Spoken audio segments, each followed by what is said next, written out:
Judiciary के बाद अब काले धन के नोट के पहाड़ वाले जज को बचाने के लिए सिब्बल जैसे वकील व नेता भी उतरे।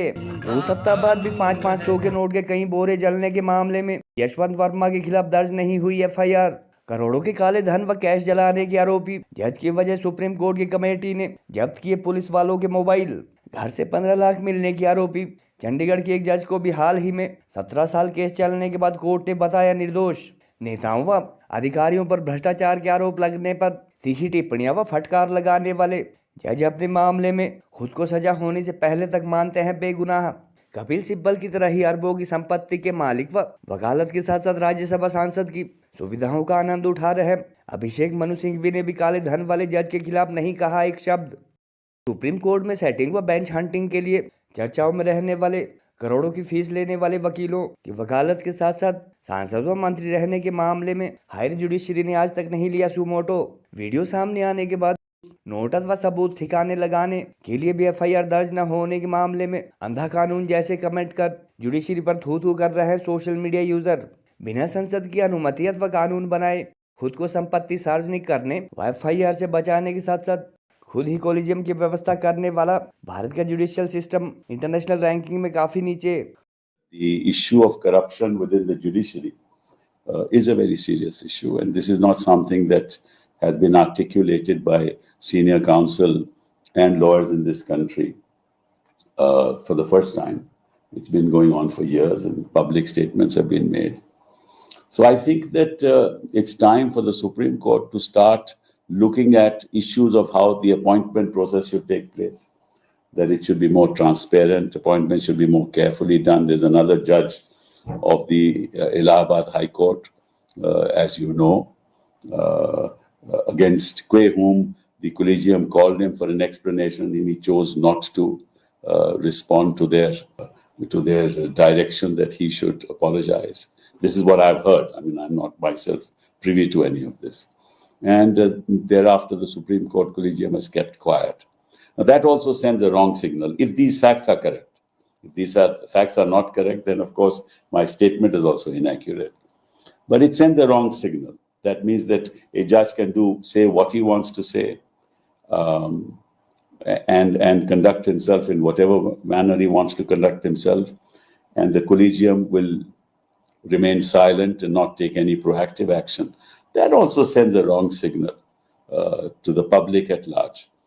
क्योंकि आजकल ये है ना कि भाई रिपोर्टिंग भी कई बार एक्यूरेट नहीं होती, लेकिन इंडियन एक्सप्रेस तो ऐसा एक न्यूज़पेपर है जहां रिपोर्टिंग तो ठीक ठाक ही होनी चाहिए। ऐसा है कि I am not responding to you as a president of the Supreme Court Bar Association. I am responding to you as a citizen of this country. अगर मैं वकील ना भी होता तो यही बात कहता।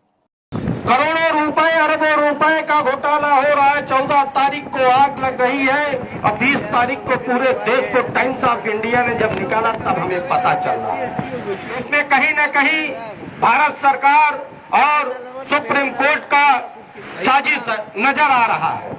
इस साजिश को बेनकाब अधिवक्ता के अलावा कोई नहीं कर सकता। इस राष्ट्र को भी स्वतंत्र कराया है अधिवक्ताओं ने। पाकिस्तान जैसे पड़ोसी मुल्क में मुशर्रफ जैसे तानाशाह को जब वहां का अधिवक्ता भगा सकता है, तो हम लोग इस लोकतांत्रिक देश के मूल्यों का पालन करते हुए इनको क्यों नहीं भगा सकते।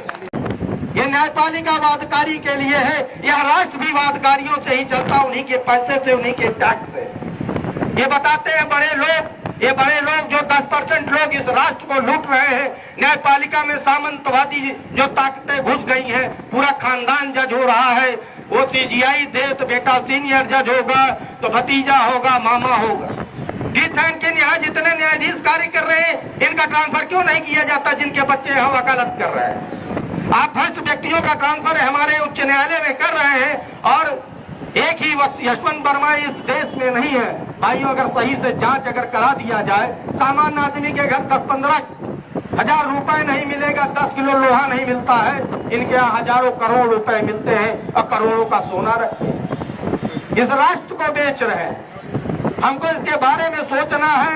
हम अपने बारे में सिर्फ व्यक्तिगत न सोचे, हम इस देश के बारे में सोचे। पहले हम भारत के नागरिक हैं, तब अधिवक्ता है। इस पर से सुप्रीम कोर्ट जिसमें सब वादकारी कहता है हम अदालत पे लड़ेंगे, हम हाई कोर्ट नहीं सुप्रीम कोर्ट तक आपको लड़ेंगे। उसे इतना विश्वास है, उस विश्वास को वादकारी के आम व्यक्ति के, भारत की जनता के विश्वास को आपने खत्म कर दिया एक भ्रष्टाचारी जज को बनाने के लिए, एक भ्रष्ट व्यक्ति को बचाने के लिए पूरे आप जुडिशरी को बदनाम कर रहे हैं, समाप्त कर रहे हैं। अगर मान लें कि जस्टिस वर्मा वहाँ नहीं थे, और वो नहीं थे क्योंकि उनका कहना है, और वहाँ नोटों के अंबार जलते हुए मिले, तो एक एफआईआर किसी इस बात की तो लिखी जानी चाहिए थी कि यहाँ आग लगने पर इतने अधिक नोटों के बंडल जल हुए मिले और उनको सीज करना चाहिए था। तो नोटों की गड्डियां दिख रही हैं और जो ये नोटों का बंडल दिख रहा है, मैं समझता हूं कि ये नोटें नहीं जल रही हैं बल्कि न्यायपालिका की विश्वसनीयता जल रही है। भारतीय न्यायपालिका जिसको असीम अधिकार है, हर तरह का फैसला लेने की स्वतंत्रता है, लेकिन बहुत सारे फैसले पिछले कुछ वर्षों में सवालों के घेरे में आए हैं और उसके पीछे कहीं ना कहीं हो सकता है यही प्रैक्टिस चलती होगी, रुपए का लेन देन, भ्रष्टाचार। अब जजेज के भ्रष्टाचार की कोई जांच तो हो नहीं पाती, इतनी पाबंदियां हैं। तो मैं समझता हूं ये पहला मामला है जो सार्वजनिक हुआ है, और वो भी एक दुर्घटनावश, क्योंकि आग लगी और वहां पे फायर ब्रिगेड पहुंची और इसलिए ये सार्वजनिक हुआ है। हाई कोर्ट के जज के घर में करोड़ों रुपए का नोटों का बंडल मिला है और उसकी सफाई में जो जज साहब कह रहे हैं वो हास्यास्पद लगता है। दिल्ली हाईकोर्ट के लायक नहीं थे इसलिए कूड़ेदान में फेंका जाए। इलाहाबाद हाईकोर्ट के लायक है क्या? इलाहाबाद हाईकोर्ट कूड़ेदान है क्या? यहाँ ईमानदार जजेस की जरूरत नहीं है? We have read about a shocking case of huge amounts of cash unearthed at the residence of a judge of the Delhi High Court. Earlier, 50 members of parliament have submitted a notice to you regarding certain remarks that were made by a judge of the Allahabad High Court. You yourself have repeatedly called into question. ये term मेरे को पता चली courts के अंदर, इसको कहते हैं बेंच हंटिंग। अब पहले तो मेरे को समझ नहीं आई बेंच हंटिंग क्या होती है, फिर धीरे धीरे पता चला कि बेंच हंटिंग एक इस प्रकार का एक वो गेम है कि आपका कोई फेवरेबल जो जज है उसके पास आपका केस ऑटोमेटिकली पहुंच जाता है। अब इसके बारे में मैं कमेंट कर नहीं सकता, बाहर मैंने कमेंट किया मेरे ऊपर कंटेम्प्ट लगा देंगे। अब ये यहां पर मुझे संरक्षण जो है वो मिला हुआ है। एक और चीज मैं ये बोलना चाहूंगा कि कम से कम एक रोस्टर तो पब्लिश करें कि कौन से जज ऐसे हैं जिनके पास मैक्सिमम चिट्टे के केस जो है वो घूम फिर के पहुंच जाते हैं, और वहां पर जो बेल की जो परसेंटेज है वो बेल की परसेंटेज जो है क्या है, क्योंकि समाज का हर एक व्यक्ति जो है वो इस कोड से पीड़ित है। अब पुलिस वाला बेचारा पकड़ के ला रहा है बंदे को, पकड़ के लाके वो उसके ऊपर कार्रवाई करने की कोशिश कर रहा है, तो पहले उसको बेल मिल जाती है। बेल कैसे मिलती है, बेल की प्रक्रिया जो है उसके ऊपर मेरे हिसाब से एक गहन विचार की जरूरत है। मेरे हिसाब से हमारी तरफ से चीफ जस्टिस महोदय को एक रिप्रेजेंटेशन जानी चाहिए कि kindly we also have to put our house in order, नहीं तो पता चलेगा यहां पे भी कभी आग लगेगी और 15 करोड़ किसी के घर से जो है वो बोरी में निकल आएंगे। होली के दिन नोटों का पहाड़ था बोरिया जलने के आरोपी दिल्ली हाई कोर्ट के जज यशवंत वर्मा को अब तक जहां एफआईआर तक दर्ज न करवा कर सुप्रीम कोर्ट अथवा जुडिशरी द्वारा बचाया जा रहा था, वहीं अब सोशल मीडिया पर जजों से सेटिंग व बेंच हंटिंग जैसे मामलों के लिए चर्चा में रहने वाले बार एसोसिएशन के राष्ट्रीय अध्यक्ष एवं समाजवादी पार्टी के राज्यसभा सांसद कपिल सिब्बल इस कथित भ्रष्ट जज के समर्थन में उतर आए हैं। अरबों की संपत्ति के मालिक एसपी से पहले कांग्रेस के वरिष्ठ नेता रह चुके सिब्बल ने इस मामले की जांच रिपोर्ट को सार्वजनिक किए जाने का विरोध करते हुए इसे सुप्रीम कोर्ट का खतरनाक फैसला बताया। सिब्बल ने ऐसा होने से भारत के जुडिशियल सिस्टम की साखत व क्रेडिबिलिटी पर संकट की बात कही। हालांकि जज के घर नोटों के बोरे क्यों जले और वीडियो में दिख रहे जले नोट उसके बाद कहां ठिकाने लगाए गए, इस पर सुप्रीम कोर्ट की तरफ सिब्बल ने भी एक शब्द तक नहीं कहा। मीडिया व सोशल मीडिया में जजों से सेटिंग, बेंच हंटिंग व करोड़ों रुपए फीस लेने तथा देश में पहली बार किसी नेता को चुनाव प्रचार के लिए जमानत दिलाने के लिए चर्चाओं में रहे सुप्रीम कोर्ट के दूसरे बड़े वकील कहे जाने वाले अभिषेक मनु सिंघवी ने भी फिलहाल जस्टिस वर्मा कैश कांड को लेकर एक शब्द तक नहीं कहा। गौरतलब है कि जस्टिस वर्मा के घर जले नोटों के कथित पहाड़ का वीडियो सार्वजनिक करते हुए सुप्रीम कोर्ट अथवा कॉलेजियम ने उसकी न्यायिक शक्तियां समाप्त करते हुए दिल्ली से इलाहाबाद कोर्ट ट्रांसफर कर दिया है और इस मामले में कई दिन तक इलाहाबाद व उत्तर प्रदेश के विभिन्न जिलों की बार काउंसिल प्रदर्शन अथवा हड़ताल पर भी रही। भारत के कानून मंत्री व सुप्रीम कोर्ट के चीफ जस्टिस से मिलने के बाद हालांकि इलाहाबाद बार काउंसिल ने हड़ताल फिलहाल स्थगित कर दी है, मगर सुप्रीम कोर्ट द्वारा सार्वजनिक की जाने वाली इंटरनल रिपोर्ट अथवा जज पर हुई जांच अथवा कार्यवाही से यदि वकील संतुष्ट न हुए तो भविष्य में फिर से सड़कों पर उतरने की भी बात कह चुके हैं। सुप्रीम कोर्ट द्वारा हिमाचल, पंजाब, हरियाणा व कर्नाटक हाई कोर्ट के जजेस की कमेटी से करवाई जा रही जांच अथवा इन हाउस इंक्वायरी में जहां अब तक जले अथवा जलाए गए नोटों के बोरे कब्जे में नहीं लिए गए, वहीं भ्रष्टाचार के आरोप इस न्याय की मूर्ति के घर के बाहर पत्रकारों व सफाई कर्मचारियों को सप्ताह भर बाद तक जले नोटों के टुकड़े मिलते रहे।